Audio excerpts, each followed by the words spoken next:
bit is it exactly you don't like?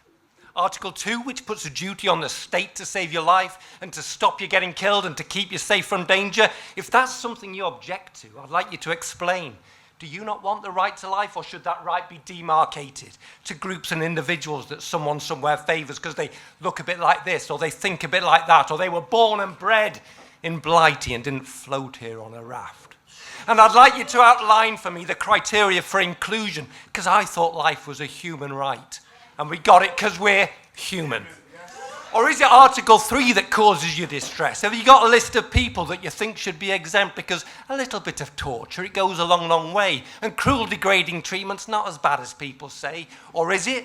And I'm guessing now, maybe Article 6. Is that the one that brings you out in hives and nervous tics? The right to a fair trial when everyone knows he's guilty. Just listen to his voice. And doesn't he look shifty? And all those lefty lawyers twisting up our constitution, saying everyone's got human rights now just because they're human.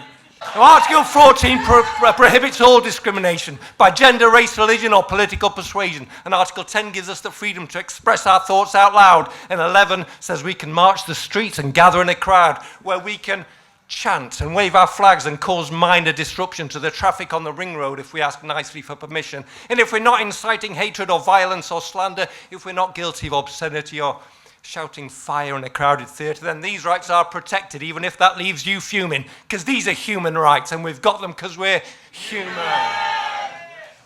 So tell me once again, which are the bits that you don't like? The right to marry who you love, the right to a family life, the right to not be punished if you didn't break the law, the right to worship gods that just don't live here anymore. Or have I got this the wrong way round and I'm asking the wrong question? What is it that you stopped from doing by the words of this convention? Like deporting old Jamaican men who've lived here all their life, or sending Syrians to Rwanda when they've only just arrived?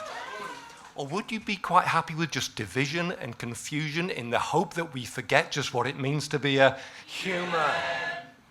In 1950, the European Convention on Human Rights was drafted. In 1953, it was ratified. And I'll probably never need it because I'm a white cis male with centuries of history on my side.